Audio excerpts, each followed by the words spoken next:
Hey. Is my microphone on? I can see our next guest laughing in the background just because all of the mics, and we've got a new addition. Yes, I'm colorblind, but close enough. Welcome to the Cold Calling Podcast. Oh my goodness, super excited. Episode number 11. I am your host, Larry Long Jr., CEO, not your average CEO, but Chief Energy Officer of LLJR Enterprises. Welcome. Come on in. This is a live show. Super excited to field any and all of your questions. Now, just a reminder, the Cold Calling Podcast is powered by our great friends at Monster Connect. They leverage technology to deliver live conversations for B2B sellers to actually speak to decision makers. None of this voicemail. We want to actually have conversations. Can you hear me now? With our prospects. Now let's get into it. We are here to help you. Yes, you take your sales game to the next level. And you can see behind me, I'm in a new location. I'm at a co-working, co-selling space called Sales HQ here in Morrisville, North Carolina. Please come and pay me a visit. But on to today's guest. Joining us from H-Town, she's focused on getting you, yes, you, more sales without losing the human side of your sales cycle. Yeah, we're going to talk about it. She's been a killer. She's been killing it in sales for over 30 years and now helps others to do the same. Essentially, she says, I sell sales. I like that. She's the founder of Cellivators, the founder and CEO of Success with AI. Let's give a warm, actually, before we give a warm welcome, I also got a shout out. She's also a big cat. I saw that, an alum of the University of North Alabama. Let's give a warm Cold Calling Podcast welcome to Miss Denise Murtha Bachman. Yay! What's going on, Denise? Hey, not much. Thank you for having me here, Larry. You're awesome for that introduction. Thank you. Oh, you're making me blush. Come on, Cletus. It takes one to know one. Aw, thank you. How did you know University of North Alabama? No one ever knows that. Come on now. I got to do my research. Come on. I'm not going to come to the plate and not be prepared. And before we get into it, talk to me about what the plate means to you. I know that you're a softball and baseball mom. Come on now, batter up.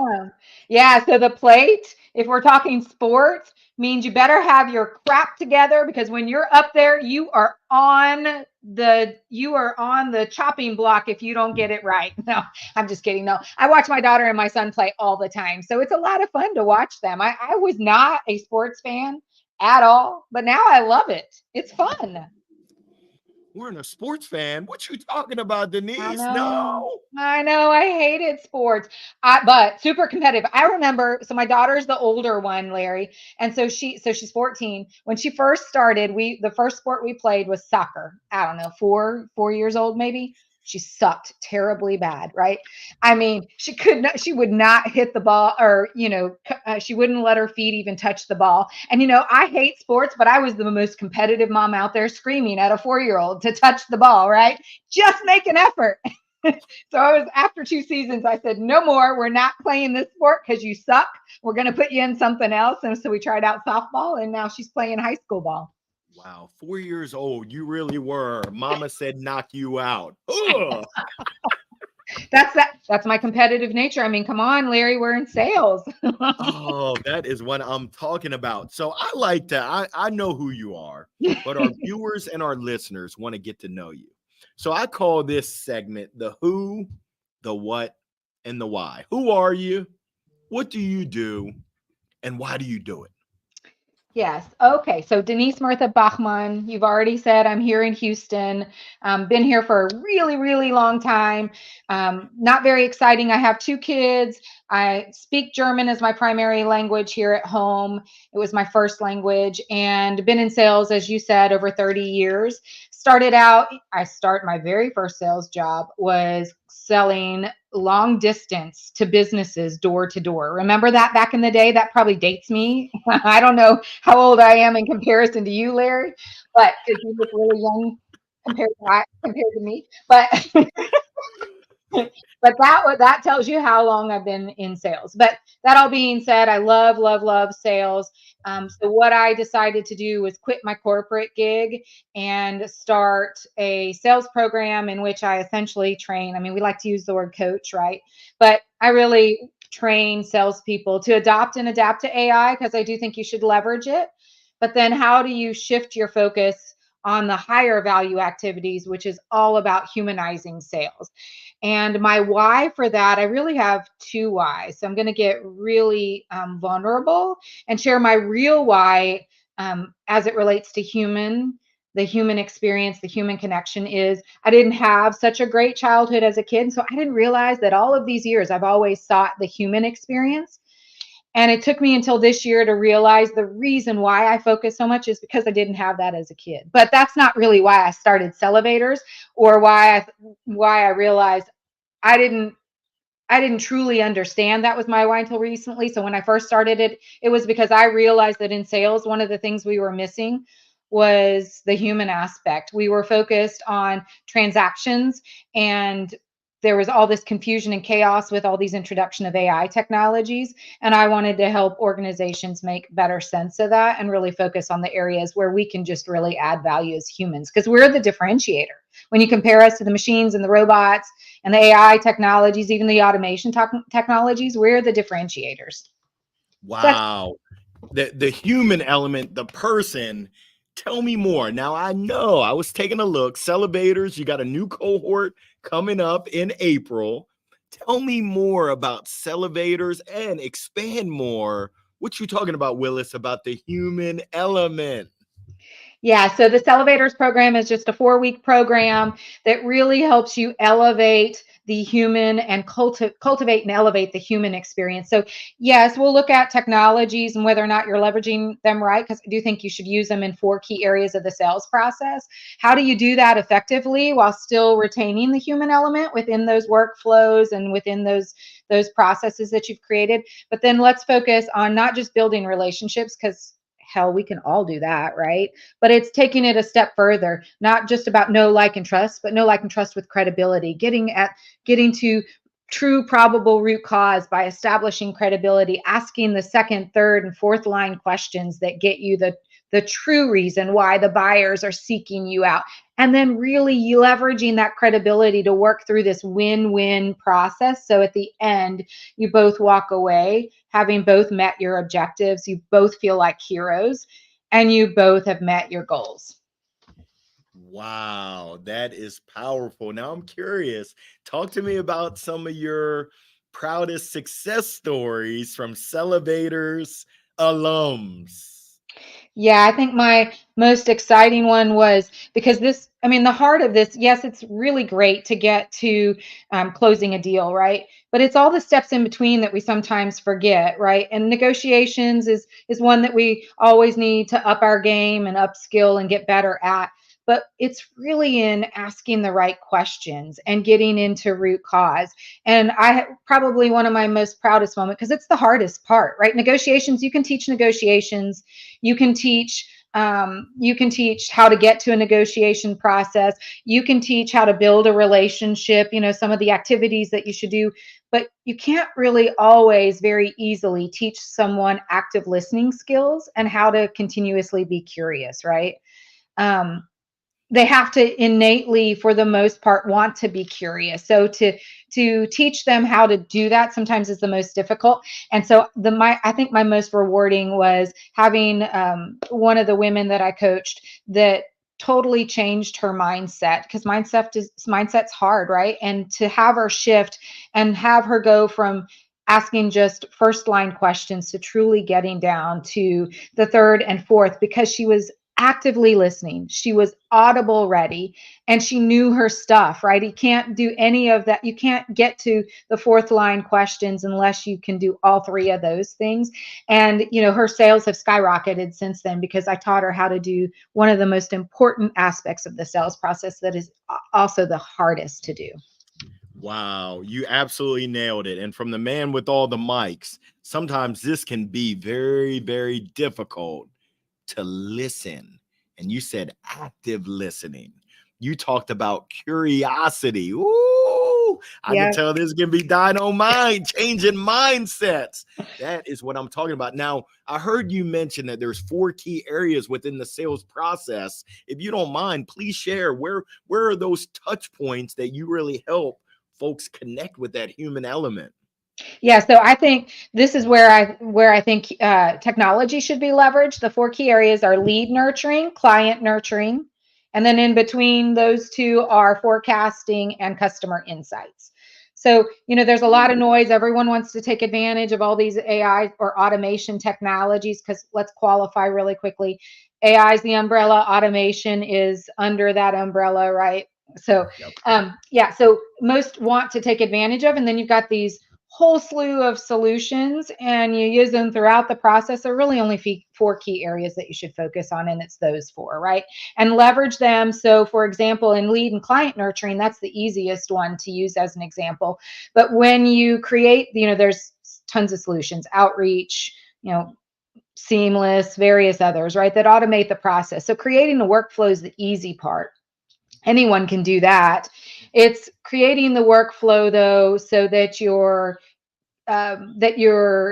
injecting all 4 or all key elements within the media platform. So phone, text, email, LinkedIn DM. So making sure you're covering all of those, adding those to the workflow, but more importantly, then watching the workflow. So actively engaging in that workflow. Most people will set the workflow and let it go.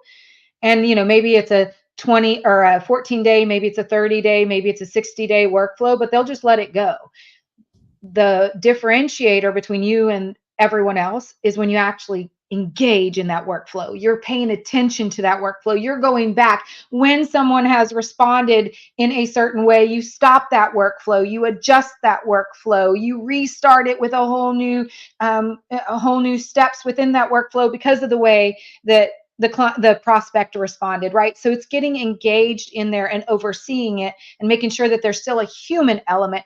And if need be, not only just stopping, but actually engaging as the human and then starting it back up as necessary. Because we know, Larry, I'm sure you teach this to everyone. It's no longer 5 to 8 touch points. It's like 15 to 20 touch points now, right? I mean, it's a lot.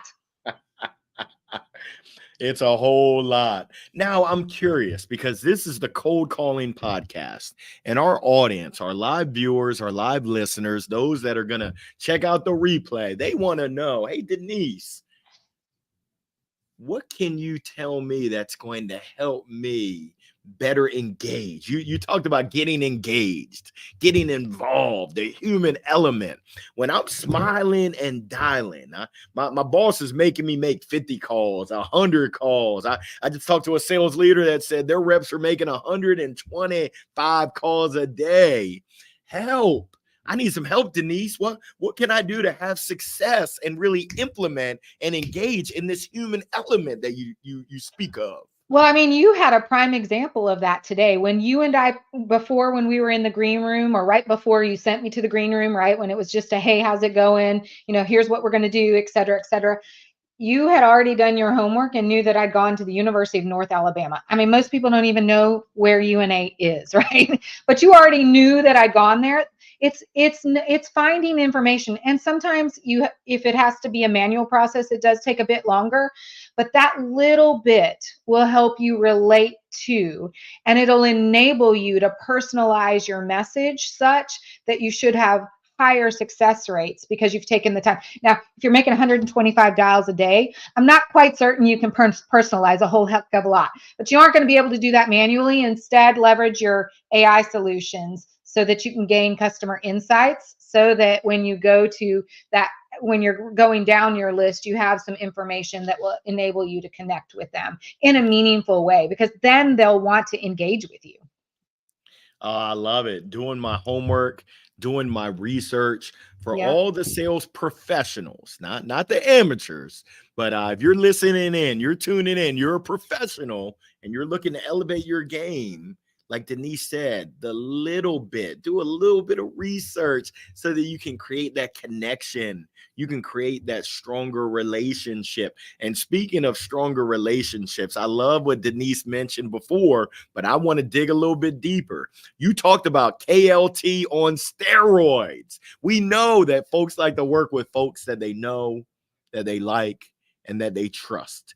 You threw a little wrinkle, you put an addendum on it, and you said now they want to work with people they know, they like, they trust, and that they trust with credibility. Tell me Exactly. more. Yeah, well, it's easy in this day and age when you build a relationship. We give trust a bit easier than we have in the past because we're now more virtual. So we are actually engaging more on Zoom. So you get to know someone a lot faster than in the old days prior to the pandemic when when all you did was pick up the phone or send an email. So we are building trust a little bit easier, I think. But it's not really about trust anymore because that's easier to do. It's about having credibility. So understanding who your prospect or your prospective buyer is, that's going to build credibility. Truly understanding your product set. So more than just features and functions, which we've been preaching for a long time now, but now it's even more important because the reality is by the time a vendor starts to engage with you now, they've already down selected you and you're one of 3 to 5 of their top choices. And so it's no longer going to be about you educating them because that's how we built trust in the past was by educating them. It's now about the experience because now when they come to you, all you have to do is affirm or confirm what they've learned. Now it's going to be how do you treat them? What's the experience that they get with you, with the product, with the company? And the only way they can that you can give them an effective or a pleasing, and pleasing is not the right word either, but an experience that they walk away with that they're happy is by having established this credibility that allows you to get at this level where they know you're in the fight with them. You're understanding what makes them the hero. They know what makes you the hero. And together you guys are in a partnership working towards the finish line together. I think that's building credibility. Ooh, sounds like team together, everyone achieves more. And it's Yes. really getting on that same level. I'm sitting here at a desk, and I always love the analogy of instead of you and the prospect being on other sides of the desk, it's really, hey, why don't we both get on the same side of the desk? That credibility, which builds the know, the like, the trust factor on a whole different level. I didn't mean to say steroids because we know the bad stain that's had in baseball. I don't know much about the world of softball, but yeah, the juice was loose back in the 80s and the 90s. The juice was loose. I like it. Now, Denise, you talked about German as your first language, and I don't know if you know our good friend Susie Matheson, who Yes, lives I in do know Germany. Susie. Yes. Yeah, Yes.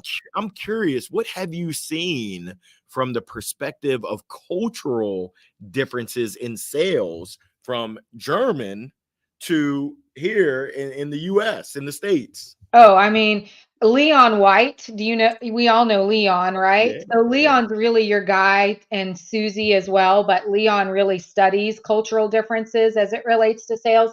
But being married to a German, what I can tell you is, and visiting over there often, engaging with Germans a lot, there's a huge difference. I mean, because traditionally it is a hard sell here in the US.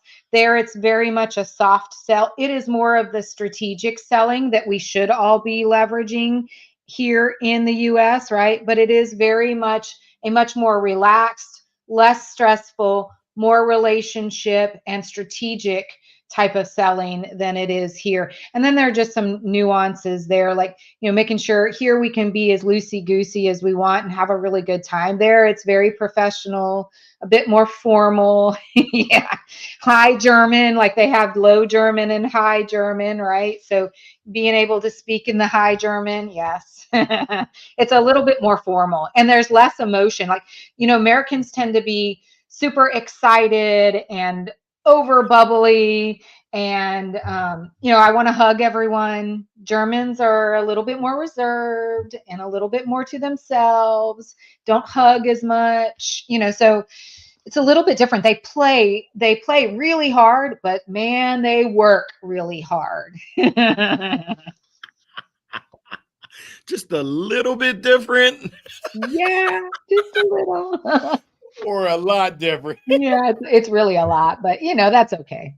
That's Oh, okay. good. I don't know what they would think of me. It's kind of funny because Susie and I hit it off, and I've had the opportunity to work with a couple of German companies, and they have been amazing to Yes. work with. But I appreciate you sharing the breakdown of the cultural differences. Now, I'm going to call this the spill the tea. I need you to spill the tea because Okay. you're the founder and CEO of Success with AI. I am Chat GPT robot. But then I hear you talking about the human element. I'm going to keep it real. My head is spinning because I would think that they're on two opposite sides of the spectrum. But tell me about how you reconcile success with AI and salivators. Yeah, I mean that's easy for me because I spent over 30 years, as we mentioned both already, in sales, but the latter half of that was spent in AI, machine learning, automation space. And so I love where we can go with leveraging these technologies. But I think what we get caught up in, and I say we generalized, right? I mean, I know there are people that don't fit this mold necessarily, but in general, we leverage these technologies to speed things up, to do things that we don't want to do anymore, which is great. I love that. But sometimes we get so caught up in leveraging the technologies that we forget how to bring the human element. And we talked about buyers today want an experience. That's going to be the differentiator. So I think we should leverage technologies, and I love where we're headed. Although, there are some like transhumanism, AGI. If we talk about that stuff scares me just a bit, makes me a little bit more cautious. But AI, automation, super amazing solutions. So I want us to leverage them and leverage them in a way that we can, create efficiencies, but then let let them take over those efficiencies, and then we work on the higher value activities, which we know almost 70% of our time, say a salesperson's time, is spent on non-sales related activities. Those are not higher value activities at all, right? So leverage AI to do that. So I love it. Do use it, but then let's spend more of that 70% on actually the human aspect. So let's increase that to maybe, 70% in high value activities and 30% in the non-sales related. So that's for me how I balance the two, how I can harmoniously manage, because there's so many great things that AI can do, not even just in the sales world, but look at healthcare and look at all the different areas that we're seeing some great new technologies helping us become better humans. But let's use it as a way to augment us and not replace us. Oh, I love it. I love it. So you're telling me the robots won't be replacing me anytime soon as long as I've got my heart, I've got my brain, I've got my thoughts and ideas that I can bring to the table that AI can't replicate yet. Yet. I know. You use the word yet because it's coming. Oh, that's crazy. That is Mhm. wild. So, Denise, I mean, you've closed over $75 million in revenue. I'm curious, what are some of those key success indicators that have led to your success, as well as working with others? Because our reps, our listeners want to know what are some of those things that they should be focused on in order to take their game to the next level. They want to be like you, having continued success over 30 plus years in the grind of sales. What should I focus on to do that? Make your buyer the hero. Ooh. Find out what it does. Like, for example, I knew in one deal that closing picking a solution, one that was going to best suit them, where it had a good return on investment, where they knew that they would have success, meant that he would get promoted. So he had to solve to this problem. So understand. And why did he want to get promoted? Because it meant a higher pay. And why him? Because he had 3 kids at home. He had 2 that were closer to college age, right? So there, you have to really dive in and try to understand what is going to make your buyer feel like the hero. And make sure at the same time that you share with them what would make you a hero, because they want to be in the boat with you. The relationship always feels not real or subsurface when you're only working towards one person's goals. If you are both giving to the relationship, it becomes a partnership. And when you're both in the boat together, you can do so much more. So have them understand what makes you the hero. You learn what makes them the hero, and then you work towards a common goal together. Wow. Wow. That is amazing. And I would say a little bit louder for the people in the back, but those in the back, come up to the front. Make sure that you are listening. I hope you're taking notes, and I hope you take those notes. And as Denise said, go the next level, put it into action. Now, for those that are just getting started, I'm fresh out of college. I'm coming from an adjacent industry to sales. I've never done sales before. What tips do you have? Any core advice that you would give them in terms of how can I really have success in this ever-changing environment and world of sales, leveraging the human element and the tools that are at my disposal? How do I do it, Denise? Well, first is, over 90% of salespeople fail in the first year. So Wow. don't allow yourself to fail. That's first. I mean, the first part of success is making sure that you don't allow yourself to fail. Now, failure doesn't mean that you didn't make your number, because out of failure, we always learn something. So just make sure that you're on the path to not being in that 90% by understanding that when you fail, it's not really a failure, right? There's something to be learned from, which leads me to the second one, which is be curious. I don't think that we do a very good job of being curious. Larry, I can come to you and say, Larry, how are you doing today? And you can say, fine. And I can say, okay, great. Well, I'm doing great as well. And then you move on to the next. That's the first line question. And you usually get a first line response, which is usually just a subsurface response, right? I mean, you may say fine because that's your standard response, but in actuality, you've had a crappy day, right? You've had all these things go wrong. I'm not quite sure because your face doesn't show that. You probably had a phenomenal day, but you get what I mean, right? It's getting in and diving in. Oh, fine. Well, what is it? That fine doesn't sound great. What's the difference between fine and what would make it great? Well, if this would have not happened. Oh, well, tell me about that. Why was that such a big deal? What happened?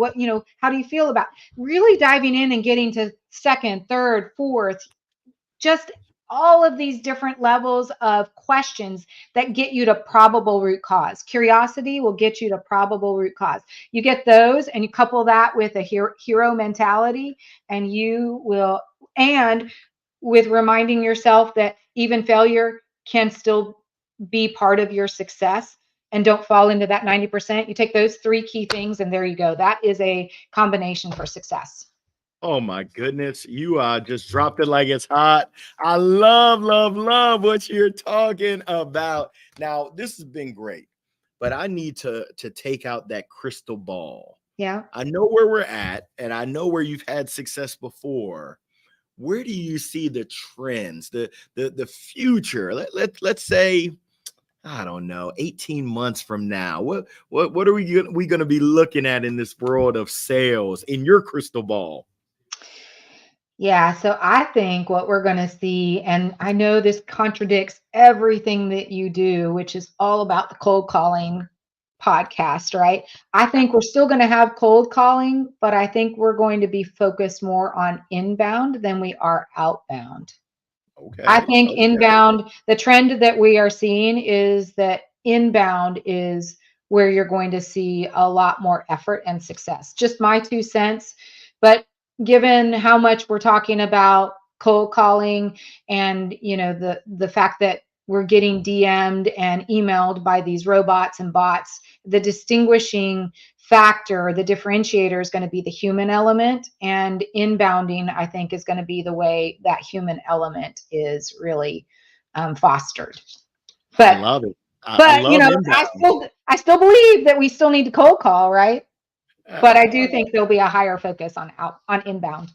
I love it. Now, how do you get inbounds? That's the magic question. I'm sitting here waiting for my phone. I'm waiting for the fish to jump in my boat. It ain't happening. How do I get those inbounds? You just got to get visible. I mean, Larry, you're already doing this. It is just making sure you're out there creating content so that, everyone wants to use the word thought leader or influencer. I don't know, you have to have that title, but you definitely have to be generating content so that others can see it, so that you've already established a first line credibility, right, with your audience, because then they want to come in and have those conversations with you. Then when they connect with you on LinkedIn, you have, when you send them then an email or a DM or a text, you can say, hey, we're connected on LinkedIn. I just wanted to follow up and see how you were doing, see how things were going, just have a conversation. That's even an inbound in an S, or more of a warm lead, but it's an inbound because they've connected with you. Now you're expanding, and that's where you start to elevate the cold calling and turn it into warm calling, right? Wow, you're talking my language, and I'm a big fan of really creating that brand of being, you said, be visible. You Yeah. don't want to be the best kept secret. You want everyone to know about you, to like you, to trust you, to see you in that light of being credible. That's really where everything happens. So I'm curious about what's on the horizon for you and Celevators. What's that next phase of great? Because we're talking about elevating. I want to know what's on your mind to elevate to that next level. Yeah, so I've got some great partnerships that I'm fixing to announce with some other salespeople where we've come together and we have a service offering. I've got 2 sets of that, so I'm super excited. Yes, I've got one where we're going B2B with 2 really hard hitters, and then I've got another one where there's two additional, so 3 of us in that group as well. But we're focused more on the entrepreneurs and the solopreneurs and the smaller businesses, focusing all on sales. So I think for me, it's really continuing to build the partnerships. And eventually, my goal by the end of this year is to hire someone else to do what I do so that I can really live out my vision, which is spending more time with my family. The first half of my vision is spending more time with my family because, as we know, sales is hard, has been hard. And I spent more of my sales career focused on my sales than I did on my family. And so now I'm kind of switching it up a bit, still spending the time on the sales, but want to make sure that I'm also spending quality time with my family. Wow, I love it. I love it. And I love your intentionality with your vision. And we are cheering you on Thank you. along the way. Now, this was, I was watching a clip. It's the old Allen Iverson. We're talking about practice. And I know with your Celevators program, 4 weeks, it's 4 weeks training program. Yes. What's your position around practice? We should be doing it every day. Every day. Ooh, tell me more. I mean, that's not necessarily what the program has at the end, this challenge or lab. It's a learning lab is what I call it, but in terms of putting it into something that relatable to here, it's more like a challenge, right? It's taking all the things that we've learned and actually putting them into practice, and for a week at the end every day giving you tasks to go out and actually put it into practice and then come back and share some of the results. But it's all about, it's easy for us to take in all of this information, and we all know there's a lot of information available to us. Everyone wants to teach us how to be better there, and they all have great ways to do that, right? But we take in all this information and then we don't actually execute. That's right. If we aren't executing every single day, if we're not practicing every single day, then we're not learning. And if we're not learning and growing, we're dying. Ooh, ooh. We don't want to die. We certainly want to That's a bit grow. extreme, but you get my No, my I point hear there. you. I hear you. And we definitely want to learn from those experiences, whether they're successful or whether they're quote unquote failures on the other side, there is so much to learn. Now, I'm curious, and I know that you've talked about curiosity, and I think they said curiosity killed the cat, but I think it Yeah, helped the sales professional crush their targets and their goals. So I exactly. am curious Mhm. with your vast experience, your vast knowledge, you've had great success in sales. If you had to pick the number one, numero uno, what's the one piece of wisdom and advice that you would share with our listeners and our viewers right now? If they're looking to aspire to have success, exceed goals, really truly make connections and have impact, what's the one, I guess I'll say, what's the one piece of advice that you would give them? Be authentic. Ooh,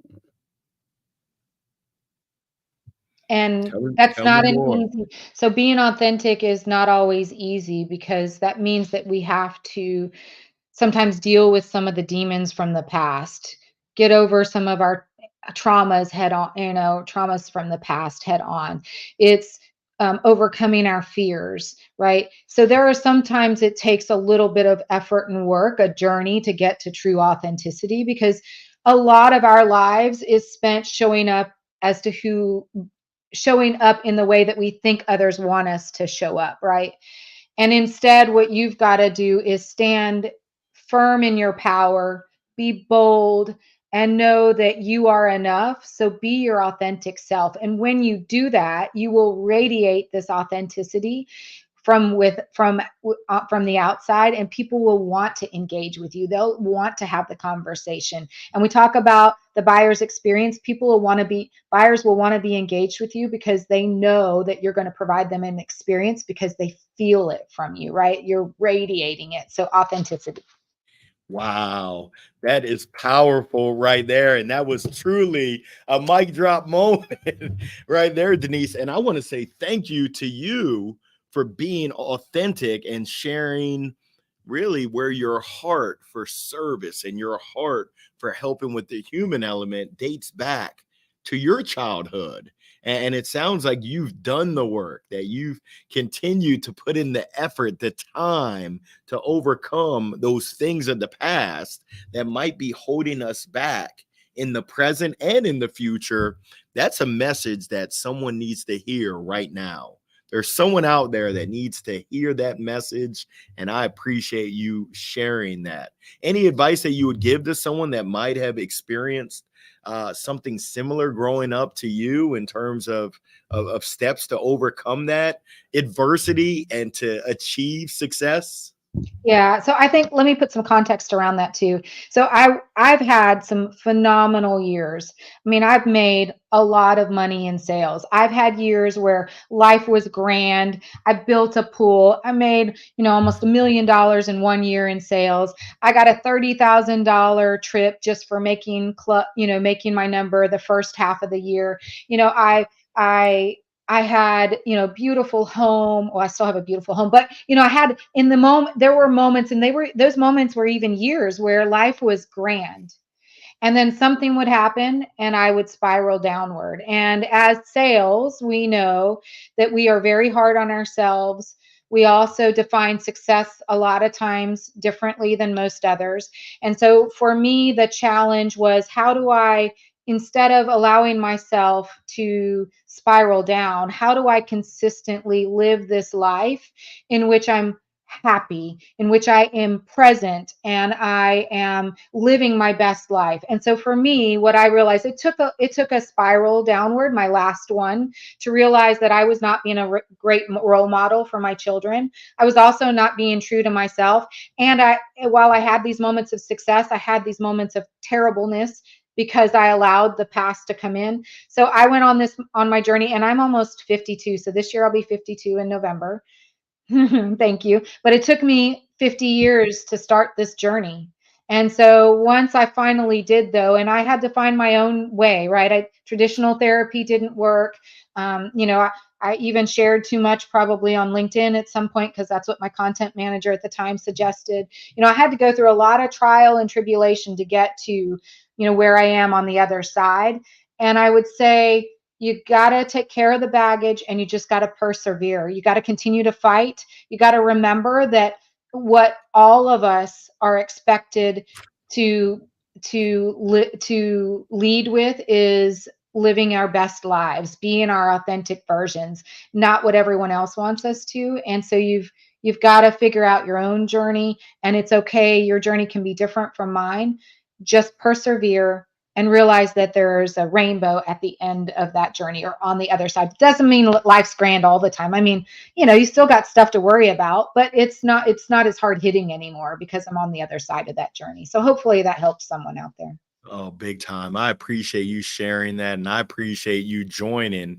I'm curious, Denise, where can people find you? Where's the best place for people to connect with you? So the best place is here on LinkedIn. I'm all in on LinkedIn.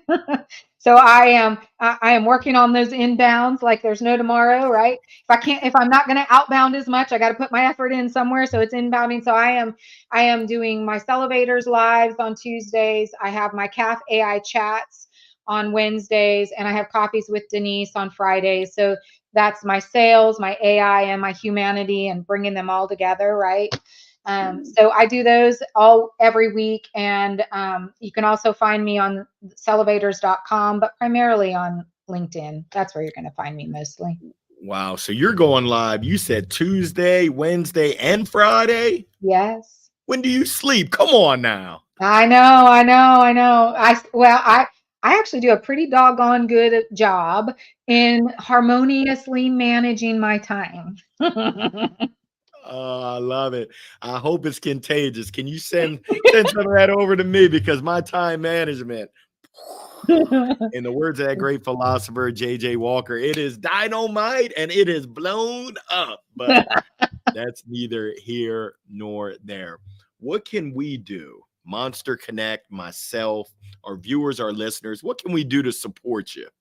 Oh, just come join I've got 2 spots available in the cohort. Come see me in the lives. Come visit my content and engage in conversation, and ask me questions. I always lead with service, so I'm always here to answer questions. Catch me in the DMs, have a conversation with me, and show me that you're different than the other sales reps, as I want to do the same for you by building these lasting relationships that are built on credibility.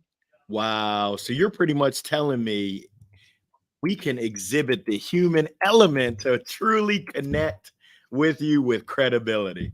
Yes.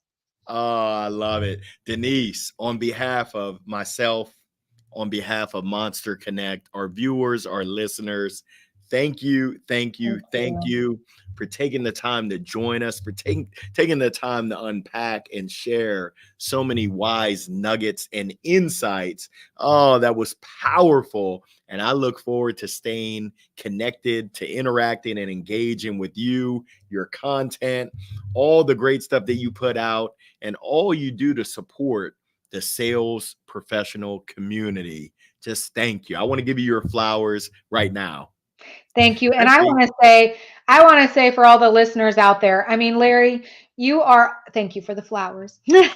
You are inspirational and always so happy. And you can tell, it's one thing to pretend like you're happy, but you can see the happiness and the energy that you give off. And it's not only inspirational, but warm and just meaningful. So thank you for all you do, and for featuring wonderful people. Like, you've had John Barrows on there, and you've had Morgan Ingram on here, and just the various.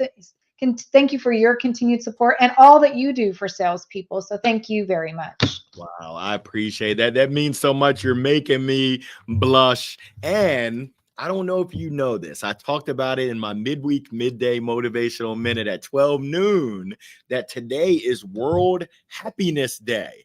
I did not even know that, but March the 20th has been declared as World Happiness Day. So I love how you shared how to find that path and that journey and make that choice to be happy. I absolutely love it. It takes work.